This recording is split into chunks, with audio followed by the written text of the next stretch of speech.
Salut tout le monde, bienvenue à cette deuxième vidéo sur le jeu Weimar The Fight for Democracy, publié par Capstone Games en 2023. Dans cette vidéo, on va voir la mise en place du jeu.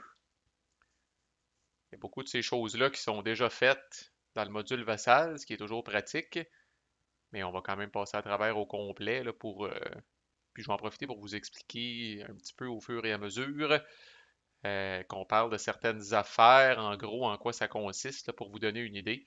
D'abord, on met le marqueur de round sur la case 1. Le jeu dure maximum 6 rounds. Ça peut se terminer avant dans le cas de défaite collective ou de victoire automatique de certains partis qui ont cette possibilité-là, là, mais sinon, le jeu va durer un maximum de 6 rounds. Vous allez placer aussi le chapeau melon, là, le top hat des affaires étrangères, des foreign affairs. Vous allez le placer sur la première case, celle qui dit 1918 Compiègne. Vous allez placer le marqueur d'économie sur la case 1, fait que l'économie de la petite république allemande est pas vargeuse au début, là, puis il y a beaucoup de travail à faire pour améliorer ça, puis pousser ça, cette économie-là. Là, c'est, comme on voit, ça varie de 1 à 5, puis ça, de manière générale, c'est les partis au pouvoir qui ont cette responsabilité-là, c'est-à-dire que c'est eux autres qui vont bénéficier d'une économie forte, puis c'est eux autres qui vont être, à la limite, pointés du doigt, si on veut, ou qui vont subir les conséquences néfastes d'une économie faible. Tout ce que le jeu appelle les issues ou les enjeux là, blancs ont tout un placeholder ici. Là. Fait que vous allez mettre chacun de ces issues blancs à sa place ici, proche du fameux truc à quatre cadrans là, sur lesquels la plupart du temps ces issues-là vont se retrouver puis vont se promener. Les issues jaunes sont mis en jeu là, via les cartes de ronde là, ou d'autres cartes spéciales. Bref, vous les mettez de côté pour l'instant. Ensuite, vous allez former le deck des cartes de timeline. Puis là, c'est sûrement particulier, là, mais dans ce deck-là, il y a des cartes grises qui sont là en tout temps. Puis le jeu vient avec un certain nombre de cartes jaunes, un certain nombre de cartes oranges, puis un certain nombre de cartes brunes, qui eux autres représentent vraiment des événements pointus qui sont arrivés respectivement au début de la République, au milieu de la vie de la République, puis à la fin de la vie de la République. Fait que pour l'instant, pour le premier tour, vous allez brasser ensemble les cartes grises et les cartes jaunes, puis ça va être votre deck de timeline. Vous mettez de côté les cartes oranges, vous mettez de côté les cartes brunes. Vous aurez deviné que quand on passe de la ronde 2 à la ronde 3, on décalisse les cartes jaunes, puis on amène les cartes oranges en jeu. Mais comme je disais, les cartes grises sont un petit peu plus génériques, si on veut, puis ça représente des trucs qui auraient pu se passer à peu près n'importe quand, fait que les autres sont pas mal tout le temps en jeu. Ensuite, il y a 6 cartes de ronde, une pour chaque ronde que vous allez placer. Ça c'est pas shuffler rien, là, que vous allez placer vraiment en ordre chronologique. Là. La sixième en dessous, 5, 4, 3, 2, 1, avec la première sur le dessus. C'est des cartes où on va suivre religieusement de haut en bas l'événement là, quand on commence la ronde. Là. Fait que ça, on peut le voir comme un événement de timeline, mais un événement de timeline tellement important que dans le jeu, vous êtes obligé de faire ça vraiment quand vous commencez cette ronde-là. Vous ne pouvez pas passer à côté. Puis à mesure que vous allez jouer des games, ça va devenir très prévisible. Là. Ah oui, on commence la ronde 3, ça veut dire qu'on va faire cet événement-là qui va faire telle chose. Là. C'est quand même, là, ça devient quelque chose de très convenu au bout d'un certain nombre de games. Vous allez faire la même chose. Le jeu vient avec un certain nombre de cartes 7-8, là, je sais bien. Cartes d'affaires étrangères qui correspondent à ce qui est écrit en dessous du chapeau melon ici. Puis c'est le même principe, vous allez mettre la carte de 1932 Lausanne en bas. Après ça, le plan Young, Locarno, le plan Dawes, London, le traité de Versailles, puis Compiègne finalement par-dessus. Nous avons Monsieur, où est-il, où est-il, où est-il? Friedrich Ebert, qui est le Reich Président. Fait que vous allez mettre sa tronche ici. Il y a d'autres tokens de présidents là, qui sont mis de côté là, parce que certains, ben, je pense qu'il meurt à un moment donné, lui, éventuellement. Puis là, il y a des élections, puis il peut être remplacé par un autre. En tout cas, il y a toute une petite mécanique qui se passe par rapport à ça. Mais au début, c'est tout le temps lui qui est là. Fait que vous allez mettre sa tronche ici, là, ce qui ne crisse pas grand-chose officiellement. Là. Mais il peut y avoir les événements, je pense qu'ils disent c'est encore lui qui est président ou c'est quelqu'un d'autre. Ensuite, ben, vous allez distribuer les fameux partis. à vos 4 joueurs. Fait que certains vont jouer, là, comme on disait, là, l'extrême gauche, la gauche centriste, la droite centriste et l'extrême droite. Fait que vous allez assigner les parties à chacun de vos joueurs. Chaque joueur reçoit ce que le jeu appelle un party board, là, qui est comme un player board, finalement, qui va mettre en avant de lui, qui sert à la fois de ce que moi j'appelle des maternelles, là, qui sert à la fois de player aid, puis qui sert de placeholder aussi pour différentes affaires là, qui vous indiquent où placer votre stock. Vous avez 12 cartes de partie que vous allez prendre, puis que vous allez shuffler, puis qui va devenir vraiment votre draw pile que vous allez mettre ici.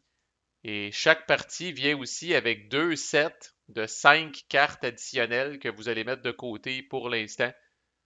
Fait que, par exemple, le DNVP là, a 5 cartes, ou si vous regardez en haut à droite, là, vous avez la lettre C. Là. Donc ça, c'est les 5 cartes du deck de type C. Là, ça doit avoir un nom. Là. Puis 5 cartes du deck de type P. C'est relié à un agenda spécial que la première fois que vous allez mettre en place cet agenda-là, vous allez prendre ces cartes-là puis vous allez les intégrer dans votre draw pile. Et si on compare avec une carte normale de partie, si on compare avec une carte normale de partie, vous n'avez pas de lettres puis pas de dessin de carte en haut à droite. Fait que ça, c'est vos 12 cartes de partie, je dirais, de base qui sont dans votre deck par défaut. Eux autres vont rentrer en jeu au moment où vous allez décider de jouer l'agenda qui est associé avec cette affaire-là. Fait que parlant des cartes d'agenda, je pense que vous en avez 4. Fait que je pense qu'elles sont ici. Officiellement, vous allez les mettre face down, là, mais bon, on va le voir là, au début du tour. Il y a une mécanique où chaque partie secrètement choisit l'agenda qu'il va essayer de poursuivre, ou en tout cas, qui va donner le ton, si on veut, à la ronde qui s'en vient pour lui. Puis là, après ça, on les révèle toutes simultanément. Tata. Puis là, vous voyez, entre autres, sur cet agenda-là du DNVP, là, c'est écrit, là, bon, je vais grossir la carte, là, c'est écrit le coup 7, là, fait que c'est finalement, c'est pour coup. Fait que ça veut dire qu'au moment où vous jouez cet agenda-là, vous allez intégrer les 5 cartes ici dans votre deck, en plus de faire tout le reste qui est écrit sur la carte. Puis vous allez prendre aussi vos unités de départ. Là, c'est pas un wargame, là, mais n'empêche à brasser au point où chaque membre de partie a des unités là, qui représentent, bon, c'est sûr qu'on regarde celle du DNVP, qui est l'extrême droite, avec les têtes de mort, quasiment des pirates, là. Fait que, bon, les autres faisaient peut-être plus les fiers à bras puis tout le kit, là. Mais bon, les partis dans le gouvernement, ils ont de la police, tu sais, puis ils ont des affaires quand même un petit peu plus pacifiques, là. Mais, euh, mais bon, chaque partie vient avec un certain nombre d'unités. C'est écrit sur votre player board. Fait que c'est écrit ici en petit, là. Commence la partie avec 2 unités de tête de mort avec un dé, puis une unité de tête de mort avec 2 dés. Fait que c'est ce qu'on a. Si on regarde ici, puis qu'on finit par zoomer ici. Voilà, merci Vassal. Puis les autres unités, c'est écrit aussi, là, unités additionnelles qui viennent avec des cartes. Là, vous avez un listing d'unités, ça, vous allez les crisser à côté pour pas vous fourrer. Fait qu'autrement dit, au début de la game, les 3 seules unités que le DNVP peut déployer, c'est les 3 unités qui sont là. Puis c'est très variable puis asymétrique. Là. Fait que, tu sais, par exemple, si on pogne le KPD ici, là, il vient avec 6 unités, mais toutes des unités avec juste un dé. Fait que, tu sais, c'est très. Puis comme je disais, là, les parties qui sont au gouvernement en plus, là, peuvent contrôler. Fait que c'est vrai, le SPD vient avec aucune unité par défaut, mais je pense qu'il fait partie du gouvernement, fait qu'il peut contrôler les unités du gouvernement. Puis c'est la même affaire avec le Zentrum. Les unités du gouvernement sont sur un petit placeholder spécial parce que, comme je disais, il y a une mouvance. Puis pour l'instant, au début de la game, c'est le SPD puis le Zentrum qui sont au pouvoir, mais ça peut changer. Fait qu'au lieu qu'il y ait les unités sur leur player board, les unités du gouvernement sont vraiment sur une petite place à part qui s'appelle le gouvernement, là, avec les matraques. Fait que, puis ces unités-là, par défaut, sont contrôlées par les 2 parties qui sont au gouvernement. Les parties mineures, là, les 3 parties mineures qui sont ici, là, commencent sous le contrôle de certains joueurs. Fait que le SPD contrôle le DDP. Vous allez venir mettre sa carte ici. Le Zentrum contrôle le DVP. Puis ça lui donne accès, le pouvoir spécial, si on veut, de cette partie mineure-là. C'est d'avoir la carte de Gustav Stresemann. Puis le USPD est contrôlé par le KPD. Fait que vous allez venir mettre sa carte aussi ici. Le contrôle de ces parties mineurs-là peut aussi changer en cours de game, mais ça, c'est le setup de départ. Le SPD commence la game, c'est le chancelier, là. Fait que c'est le chancellor. Fait que dans le fond, toutes les. Je peux-tu. OK. Fait que toutes les boards de parti, par défaut, c'est écrit opposition ici. Puis vous allez venir, si vous faites partie du gouvernement, vous allez venir recouvrir ce truc-là d'opposition avec le marqueur qui symbolise que vous faites partie du gouvernement. Puis il y a toujours deux partis qui sont au gouvernement. Fait qu'un parti qui est chancelier, puis il y a un autre parti qui est comme au gouvernement, on va le dire de même, qui fait partie de la coalition, mais qui est comme minoritaire, qui a un petit peu moins de pouvoir que le chancelier. Fait que le SPD commence la game non seulement membre du gouvernement, mais chancelier. Puis son fidèle sidekick, le Zentrum, commence la game au gouvernement, mais il n'est pas chancelier, là. Puis si on regarde nos deux partis extrémistes, fait qu'eux autres font partie de l'opposition parce qu'ils n'ont pas de marker ici. Ensuite, vous allez faire la carte de Compiègne de haut en bas. Donc, ça, il aurait pu le mettre dans le setup, là, mais bon, fait que là, thématiquement, là, ça y est, on part la game là, avec ce premier, je sais pas trop, traité-là, ou peu importe, là, qui a eu lieu à la fin de la Première Guerre mondiale. Fait que là, c'est là que l'iconographie commence un petit peu, mais c'est quand même pas si pire, là. Fait que la ligne d'en haut, ce que ça dit, c'est que vous allez mettre trois marqueurs de pauvreté. Ça, c'est des marqueurs de pauvreté ici. Dans Vassal, même, sont déjà les trois. C'est sympathique. Les trois marqueurs sont déjà placés ici. Puis le symbole de 2D, deux petits dés qu'on voit en haut à droite du marqueur, ça veut dire que ces marqueurs de pauvreté-là s'en vont dans des villes random.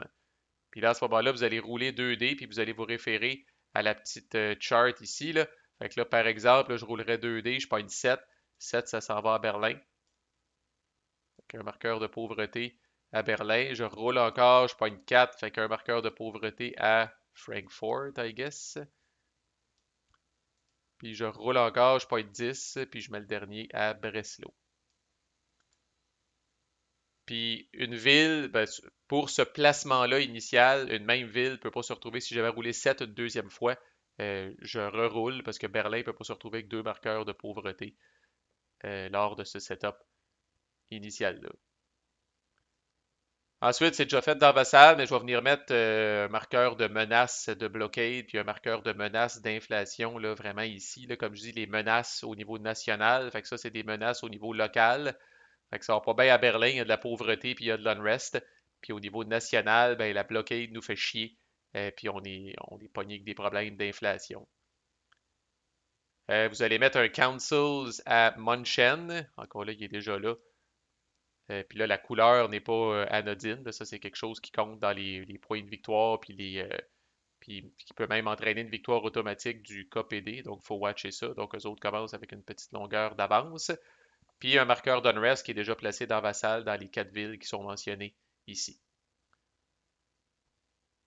Ensuite, dans l'ordre de gauche à droite, pour le Parlement, ça ne crée rien. Là, le Parlement, vous pouvez le remplir avec les chiffres qui sont écrits ici, là, avec chaque parti qui s'adonne. Là. Fait qu'encore là, le symbole du Parlement, là, c'est la deuxième ligne en dessous des partis, là, celle où on reconnaît l'espèce de truc en demi-cercle ici là, qui représente le Parlement, là, avec les différentes quantités. Puis l'autre patente, comme l'espèce de petite meeple avec une flèche, c'est de placer des bases. Fait que ça, c'est dans l'ordre de gauche à droite, parce que c'est quand même important de le faire dans l'ordre, parce que, bon, c'est premier arrivé, premier servi, là. Fait que le SPD a le droit de placer 6 bases. Après ça, Zentrum peut en placer 5, le KPD peut en placer 4, puis le DNVP peut en placer 3. Placer une base, ça veut dire quoi? Ben là, si je suis le KPD, je m'en viens ici, j'ai un hostie de tas de meeples disponibles. J'ai 26 meeples de disponibles. Fait qu'on disait que le KPD en place 6. Ben là, tu sais, j'en place une, par exemple, à Cologne, j'en place une à Hambourg. Spécifiquement encore lors de ce setup initial-là, un même parti ne peut pas placer plus qu'une base dans une ville. Fait que le KPD qui a 6 bases doit placer, dans le fond, une base dans 6 villes différentes. Puis quand je dis que c'est premier arrivé, premier servi, bien, dépendamment de la population ou de l'importance de la ville, I guess, là, mais tu sais, Rostock puis Königsberg, ben, si par exemple le KPD décide de crisser une base là, puis après ça, on a quoi? Zentrum, qui est suivant. Si Zentrum décide lui aussi de placer une base là, ben là, pour le setup, encore là spécifiquement, là, c'est tough luck, comme on dit, là, pour le. C'est tough luck pour le SPD puis le DNVP. Là. Ah, Chris, c'est le SPD qui place en premier. Ok, j'aurais dû placer ici des patentes rouges là, dans mon exemple, là, mais vous comprenez le principe. Là. Fait que, dans le fond, c'est les deux partis au pouvoir qui placent leur base en premier, puis après ça, les deux extrémistes qui placent leur base. Mais tout ça pour dire, c'est quand même valide ce que j'ai fait parce que le DNVP place en dernier. Fait que si jamais au moment où le DNVP arrive pour placer, il y a une base du KPD puis il y a une base du Zentrum ici, ben le DNVP doit aller se caser ailleurs.